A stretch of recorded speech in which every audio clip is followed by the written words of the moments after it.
Hello everyone, welcome to G-Pod Plus One Commerce and Humanities. It's me and Nafi. എല്ലാവർക്കും മക്കളെ G-Podന്റെ plus one history ക്ലാസ്സിലേക്ക് സ്വാഗതം.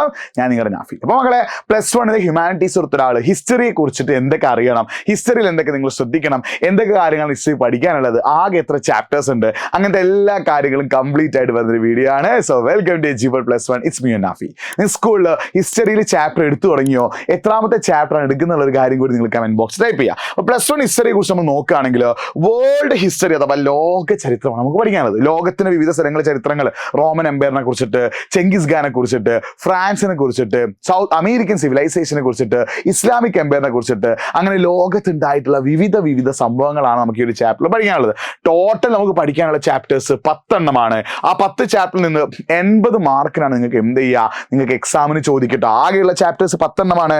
ആ 10 ചാപ്റ്ററിൽ നിന്ന് 80 മാർക്കിന് എന്ത് ചോദിക്കും, ക്വസ്റ്റ്യൻസ് ചോദിക്കും. പിന്നെ ശ്രദ്ധിക്കുക, ഹിസ്റ്ററിയിൽ 100% ഉറപ്പായിട്ടുള്ള 2 ചോദ്യങ്ങളിൽ ഒന്ന് മാപ്പ് മാർക്കിംഗ്. നിങ്ങൾക്ക് ഒരു വേൾഡ് മാപ്പ് തരും. ഇത് നിങ്ങൾ മൊത്തം ഹിസ്റ്ററി പഠിക്കുന്ന ചില സ്ഥലങ്ങൾ നിങ്ങളോട് എന്തിൽ മാർക്ക് ചെയ്യാൻ പറയും, മാപ്പിൽ മാർക്ക് ചെയ്യാൻ പറയും. രണ്ടാമതായിട്ട് എന്താ, ക്രൊണോളജിക്കൽ ഓർഡർ ആണ്. നിങ്ങൾക്ക് ചില സംഭവങ്ങൾ തരും, ആ സംഭവങ്ങൾ എന്താക്കി എഴുതാൻ പറയും, ഓർഡർ ആക്കി എഴുതാൻ പറയും. അപ്പൊ മാപ്പ് മാർക്കിങ്ങും ക്രൊണോളജിക്കൽ ഓർഡറും നിങ്ങൾക്ക് എന്ത് ചെയ്യും, 4 മാർക്കിന് ഉറപ്പായും ചോദിക്കും. പിന്നെ ശ്രദ്ധിക്കുക, 30% മിനിമം മാർക്ക് നിങ്ങൾ റിട്ടേൺ എക്സാമിന് എഴുതിയെടുക്കണം. പ്ലസ് വൺ ഹിസ്റ്ററി അല്ല, എല്ലാ സബ്ജക്റ്റിലും 30% മിനിമം മാർക്ക്, 30% മിനിമം മാർക്ക് നിങ്ങൾ എഴുതിയെടുത്താൽ മാത്രമേ നിങ്ങൾക്ക് എന്ത് ചെയ്യാൻ സാധിക്കുള്ളൂ, പാസ്സാവാൻ സാധിക്കുള്ളൂ. ആൻഡ് ഹിസ്റ്ററി ഒരു ക്വസ്റ്റ്യൻ പാറ്റേൺ ചോദിക്കുകയാണെങ്കിൽ 2 മാർക്കിന് 8 ക്വസ്റ്റ്യൻസ് ഉണ്ട്, 3 മാർക്കിന് 2 ക്വസ്റ്റ്യൻസ്, 4 മാർക്കിന് 4 ക്വസ്റ്റ്യൻസ്, 5 മാർക്കിന് 2 ക്വസ്റ്റ്യൻസ്, 8 മാർക്കിന് 2 ക്വസ്റ്റ്യൻസ്. ഇങ്ങനെയാണ് ക്വസ്റ്റ്യൻ പാറ്റേൺ ഉണ്ടാവുക. പിന്നെ ഒരു 4 മാർക്കിന് എന്തുണ്ടാവും, 1 വേർഡ് ക്വസ്റ്റ്യൻസ് ഉണ്ടാവും. ഈ രീതിയിലാണ് പ്ലസ് വൺ ഹിസ്റ്ററിയിൽ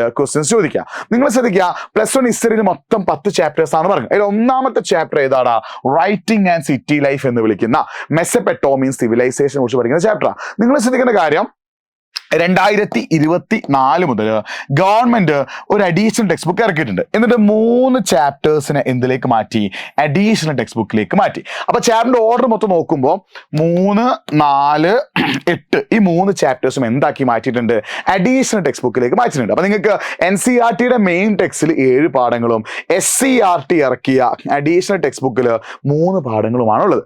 ഇനി ശ്രദ്ധിക്കുക, നമ്മൾ ശരിക്കും ഗവൺമെന്റ് ഇറക്കിയ ഓർഡർ അനുസരിച്ച് അല്ലെങ്കിൽ ഗവൺമെന്റ് ഇറക്കിയ സിലബസ് അനുസരിച്ച് ഫസ്റ്റ് ചാപ്റ്റർ ഏതാ, റൈറ്റിംഗ് ആൻഡ് സിറ്റി ലൈഫ് അഥവാ മെസപ്പൊട്ടേമിയൻ സിവിലൈസേഷനെ കുറിച്ച് പഠിക്കുന്ന ഫസ്റ്റ് ചാപ്റ്ററാണ്. പക്ഷെ ചിലപ്പോൾ നിങ്ങൾക്ക് സ്കൂളിൽ എന്ത് ചെയ്യും, ഈ ഒറിജിൻ ഓഫ് ഹ്യൂമൻസ് ഉള്ള chapter from the beginning of the time എന്നുള്ള പേരിൽ ഫസ്റ്റ് ചാപ്റ്റർ എടുക്കാം. ശ്രദ്ധിക്കണേ, ഈ ഒറിജിൻ ഓഫ് ഹ്യൂമൻസ് പറഞ്ഞാൽ എന്താ, നിങ്ങളുടെ അഡീഷണൽ ടെക്സ്റ്റ് ബുക്കിലെ ഫസ്റ്റ് ചാപ്റ്റർ ആണ്. ശ്രദ്ധിക്കണേ, ഈ ഒറിജിൻ ഓഫ് ഹ്യൂമൻസ് ഉള്ള ചാപ്റ്റർ ചിലപ്പോൾ നിങ്ങൾക്ക് എന്ത് ചെയ്യും, from the beginning of the time അല്ലെ, അതായത് ഈ മനുഷ്യന്മാരുടെ ഉത്ഭവത്തെ കുറിച്ചിട്ടും, ഹോമോ ഇറക്ടസ്, ഹോമോ സാപ്പിയൻസ്, അങ്ങനെ മനുഷ്യന്മാരുടെ ഉത്ഭവത്തെ കുറിച്ചിട്ടും എവല്യൂഷൻ അഥവാ പരിണാമത്തെ കുറിച്ചും പഠിക്കുന്ന ചാപ്റ്റർ ആണ് ഒറിജിൻ ഓഫ് ഹ്യൂമൻസ് ഉള്ള ചാപ്റ്റർ. പക്ഷെ ആ ചാപ്റ്റർ ചിലപ്പോൾ സ്കൂളിൽ നിങ്ങൾക്ക് ഫസ്റ്റ് ചാപ്റ്റർ ആയിട്ട് എടുക്കുക. ചിലപ്പോൾ ചാപ്റ്റർ പേര് അവർ വേറെ ആയിരിക്കും പറഞ്ഞുതരാം, from the beginning of the time അഥവാ കാലാരംഭം മുതൽ എന്നുള്ളൊരു പേരിലായിരിക്കും നിങ്ങൾക്ക് എന്ത് ചെയ്യുക, ആ ചാപ്റ്റർ എടുക്കുക. പക്ഷെ നിങ്ങൾ ശ്രദ്ധിക്കുക, ഗവൺമെന്റിന്റെ സിലബസ് അനുസരിച്ച് ഒന്നാമത്തെ ചാപ്റ്റർ ഏതാ, റൈറ്റിംഗ് ആൻഡ് സിറ്റി ലൈഫ് ആണ്. അഡീഷണൽ ടെക്സ്റ്റ് ബുക്കിലെ ഫസ്റ്റ് ചാപ്റ്റർ ആണ് എന്ത്, ഒറിജിൻ ഓഫ് ഹ്യൂമൻസ് അല്ലെങ്കിൽ from the beginning of the time എന്ന് പറയുന്നത്. ഇനി രണ്ടാമത്തെ ചാപ്റ്റർ ഏതാണ്, an empire across 3 continents, Roman എംപയറിനെ കുറിച്ച് പഠിക്കുന്ന ചാപ്റ്റർ ആട്ടോ. ആൻഡ് ഫസ്റ്റ് ചാപ്റ്റർ ഏതാണ്, മെസപ്പൊട്ടേമിയൻ സിവിലൈസേഷൻ, മെസപ്പൊട്ടേമിയൻ സംസ്കാരത്തെ കുറിച്ച് പഠിക്കുന്ന ചാപ്റ്റർ ആണ്. ഈ ഒറിജിൻ ഓഫ് ഹ്യൂമൻസിലോ ഏർലി ഹ്യൂമൻസ്, ആദ്യകാല മനുഷ്യരെ കുറിച്ച് പഠിക്കും.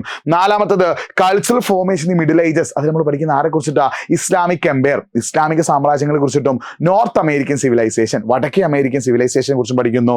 ദെൻ നൊമാഡിക് എംപയർ എന്ന് പറയുന്ന 5മത്തെ ചാപ്റ്ററിൽ ചെങ്കിസ് ഖാനെ കുറിച്ചും മംഗോളിയൻ എംപയറിനെ കുറിച്ചും പഠിക്കുന്നു. 3 ഓർഡേഴ്സ് എന്ന് പറയുന്ന 6മത്തെ ചാപ്റ്ററിൽ നമ്മൾ പഠിക്കുന്ന ആരെ കുറിച്ചിട്ടാണ് മക്കളെ, ഫ്രാൻസിലുള്ള 3 ഓർഡറിനെ കുറിച്ചിട്ടാണ്. ദെൻ ചേഞ്ചിങ് കൾച്ചറൽ ട്രഡീഷൻ എന്നുള്ള 7മത്തെ ചാപ്റ്റർ നമ്മൾ പഠിക്കുന്ന ആരെ കുറിച്ചിട്ടാണ്, ഹ്യൂമനിസം അഥവാ മാനവികതയെ കുറിച്ചിട്ടാണ്. 8മത്തെ chapter age of discoveries and ഇൻവെൻഷനിൽ നമ്മൾ ഇൻഡസ്ട്രിയൽ റെവല്യൂഷൻ അഥവാ വ്യവസായ വിപ്ലവത്തെ കുറിച്ച് പഠിക്കും. 9മത്തെ ചാപ്റ്റർ ഡിസ്പ്ലേസിംഗ് ഇൻഡിജിനസ് പീപ്പിൾ എന്നുള്ള ചാപ്റ്ററിൽ നമ്മൾ ആരെ കുറിച്ച് പഠിക്കും, അമേരിക്കയെ കുറിച്ചിട്ടും ഓസ്ട്രേലിയയെ കുറിച്ചിട്ടൊക്കെ പഠിക്കുന്നുണ്ട്. ഗോൾഡ് റഷ് ഒക്കെ അവിടെ പഠിക്കുന്നത്. പാർട്സ് ടു മോഡേണൈസേഷനിൽ ചൈനയെ കുറിച്ചും ജപ്പാനെ കുറിച്ചും നമ്മൾ പഠിക്കുന്നു. അപ്പൊ ഇത്രയും ചാപ്റ്റേഴ്സ് ആണ് നിങ്ങൾക്ക് എന്ത് ചെയ്യാനുള്ളത്, പ്ലസ് വൺ ഹിസ്റ്ററിയിൽ പഠിക്കാനുള്ളത്. അപ്പോൾ നിങ്ങൾ ശ്രദ്ധിക്കുക, 80 മാർക്കിനാണ് ഈ ചാപ്റ്റേഴ്സ് ഉള്ളത്. നിങ്ങൾ ക്രിസ്മസ് എക്സാമിന് ഏകദേശം ഇതിൽ 6 ചാപ്റ്ററോളം ഉണ്ടാവും കേട്ടോ. നിങ്ങളുടെ ക്രിസ്മസ് എക്സാമിന് ഇതിൽ നിന്ന് ഏകദേശം 6 ചാപ്റ്ററോളം എന്ത് ചെയ്യും, ചോദിക്കുന്നുള്ളൊരു കാര്യം മനസ്സിലാക്കി വെക്കുക. ക്രിസ്മസ് എക്സാമിന് ഇതിൽ നിന്ന് ഏകദേശം 6 ചാപ്റ്ററോളം എന്ത് ചെയ്യും, ചോദിക്കുന്നുള്ള ഒരു കാര്യം നിങ്ങൾ എന്ത് ചെയ്യണം, മനസ്സിലാക്കി വെക്കണം കേട്ടോ. സോ ഇത്രയും ഇമ്പോർട്ടൻ്റ് ആയിട്ടുള്ള ചാപ്റ്ററാണ് ഈ ഒരു ചാപ്റ്റർ എന്ന് പറയുന്നത്. സോ മക്കളെ ഇത് വളരെ സെറ്റാക്കി വെക്കാം, ഈ ചാപ്റ്റർ സെറ്റാക്കി വെക്കാം. അപ്പോൾ നിങ്ങൾ +1 നിങ്ങൾ ക്ലാസ് തുടങ്ങി, അപ്പോൾ നിങ്ങൾ വിചാരിക്കും യൂട്യൂബിൽ ക്ലാസ് ഉണ്ടാവില്ലേ? ഞാൻ ആദ്യമേ പറഞ്ഞുതരാം, യൂട്യൂബിൽ വളരെ കുറച്ച് ക്ലാസ്സുകൾ മാത്രമേ എജ്യൂപോഡ് തരുള്ളൂ. എജ്യൂപോഡിൻ്റെ കൂടുതൽ ക്ലാസ്സുകളും എവിടെയായിരിക്കും? നമ്മുടെ ആപ്പിലായിരിക്കും, എജ്യൂപോഡിൻ്റെ സൂപ്പർ ബാച്ചിൽ. നിങ്ങൾ എജ്യൂപോഡിൻ്റെ സൂപ്പർ ബാച്ചിൽ ജോയിൻ ചെയ്ത് പഠിക്കുകയാണെങ്കിൽ നിങ്ങൾക്ക് വേണ്ട എല്ലാ കാര്യങ്ങളും അവിടെയുണ്ട്. Record class, live class, mentor support, study materials, PYQ. നിങ്ങൾക്ക് +1 ഫുൾ മാർക്ക് നേടാൻ വേണ്ട എല്ലാ കാര്യങ്ങളും നമ്മൾ പ്രൊവൈഡ് ചെയ്യുന്നത് എവിടെയാണ്? എജ്യൂപോഡിൻ്റെ സൂപ്പർ ബാച്ചിലാണ്. നിങ്ങൾ എജ്യൂപോഡിൻ്റെ സൂപ്പർ ബാച്ചിൽ ജോയിൻ ചെയ്ത് കഴിഞ്ഞാൽ കാര്യങ്ങളൊക്കെ നിങ്ങൾക്ക് സെറ്റ് ആകും കേട്ടോ. അപ്പോൾ എജ്യൂപോഡിൻ്റെ സൂപ്പർ ബാച്ചിലാണ് എല്ലാ കാര്യങ്ങളും ഉണ്ടാവുക. നമ്മുടെ യൂട്യൂബിൽ വളരെ കുറച്ച് കാര്യങ്ങളേ ഉണ്ടാവുള്ളൂ.